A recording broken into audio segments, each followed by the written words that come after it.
పెద్దపల్లి జిల్లా పాలిత గ్రామంలో రాస్తారోకో నిర్వహిస్తున్నారు గ్రామస్తులు. ఇక్కడ ఉన్నటువంటి మట్టిని పెద్దపల్లికి తరలించద్దని ఒక కోరంతో ఇక్కడ పెద్ద ఎత్తున రాస్తారోకో నిర్వహిస్తున్నారు. ప్రస్తుతం వాళ్ళు మనతో ఉన్నారు. పూర్తిగా వివరాలు తెలుసుకునే ప్రయత్నం చేద్దాం. చెప్పండి, అసలు ఏం జరిగింది, ఎందుకు ధర్నా చేస్తారు, ఎన్ని రోజులకెళ్ళి కలెక్టర్ అమ్మ ఎండి ఎమ్మెల్యే అందరు కలిసి మాకు సహకరించి మా ఊరు నుంచి మట్టి పోవద్దని కోరుకుంటున్నాం. మాకు తెలియకుండానే జరుగుతుంది సార్. మేము ఎప్పుడు ఇంత ఊహించుకొని మట్టి వరకు ఆపినామో ఆపలేదో మాకు తెలిసినంత వరకు మాకు కొంత తెలివి వచ్చింది. మా పిల్లలు మేము అందరం దౌర్జన్యంగా మా మట్టి కొంచెం అతిగా మా ఊళ్ళో కూడా పిల్లలు ఉన్నారు. ఇండ్లు కట్టుకున్నాడని మాకు మట్టి లేకుండా దోసుకపోతాండ్రు. మా అమ్ముల మట్టి పోకుండా అందరూ పెద్దలందరూ మాకు సహకరించి మా మట్టి పోకుండా చూడండి సార్.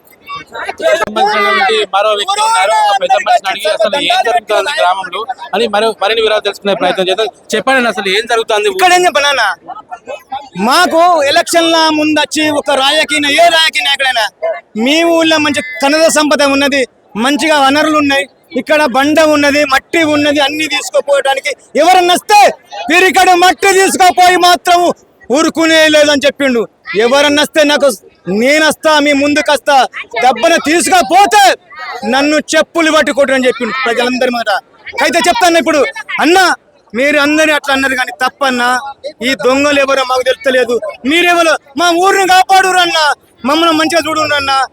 ఇక్కడి నుండి ఎవరికైనా మంచి స్పందన వస్తుంది, మంచిగా గెలుస్తారు, జరుగుతుంది. కానీ మా ఊరు నుంచి, ఈ మంచిగా జరిగే ఊరు నుంచే ఈ ఊరినే దోసుకపోదామంటే దోసుకపోని అన్న, వీళ్ళందరినీ చంపి పట్టుకపోని అన్న. తెల్లం దాకా పొద్దున్న దాకా ఇక్కడ వంట తొక్కించుకొని పోయి బ్రతుకుపాను, వాళ్ళనే కని సంపదను దాచుకొని బతుకుపాను అన్న. ఎందుకంటే నేను ఒక వార్డు నెంబర్ అన్న, 7వ వార్డులో గెలిచిన ప్రజలు నాకు ఆశీర్వాదం ఇచ్చిర్రు. ఎందుకంటే నువ్వు వస్తా, నువ్వు మాట్లాడమంటే నువ్వు మాట్లాడాలి. ఎందుకంటే మాట్లాడకపోతే తప్పైతా, కానీ మాట్లాడాలి, ప్రజల కొరకు వెనుకుండాలి, కొట్లాడాలి. మేము ఎన్నిసార్లు పోయి బంద్ చేసినా కానీ మీరు ఎంతటోళ్ళు మమ్మల్ని ఏం చేస్తామంటారు.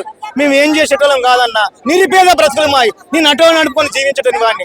ఎందుకంటే ఆటో నడుపుకుంటూనే ఒకటే, అందరు కలిసి అయితే ఒకటే అవుతుంది. కానీ కాకపోతే ప్రజలను ఎవరు క్షీణిస్తారో వాళ్ళకు బుద్ధులు చెప్తారు, ఆ తర్వాత వాళ్ళకే నష్టం జరుగుతుంది. నేను చెప్తాను. ఇక ప్రధానంగా ఈ మట్టి ఇక్కడ మీ పాలితం గ్రామం నుంచి పెద్దపల్లి తరలిస్తారు, ఎవరెవరి పాత్ర ఉందని మీరు భావిస్తున్నారు?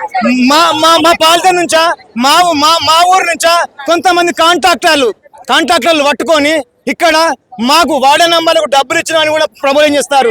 మాకు ఎవరు కూడా ఇవ్వలే. మేము ఉన్నట్టుగా హనుమాన్ దీక్షలనే ఉన్నాం. ఇది స్టార్ట్ చేసిన కాంచి ఎస్ఐ గారు వచ్చిండు, మాట్లాడినాం, సపడకున్నాం. శ్రీరామనవమి నాడు దానికి ఒకటి ఏంటంటే తీర్మానం ఆ రోజు ఇవ్వలేదు.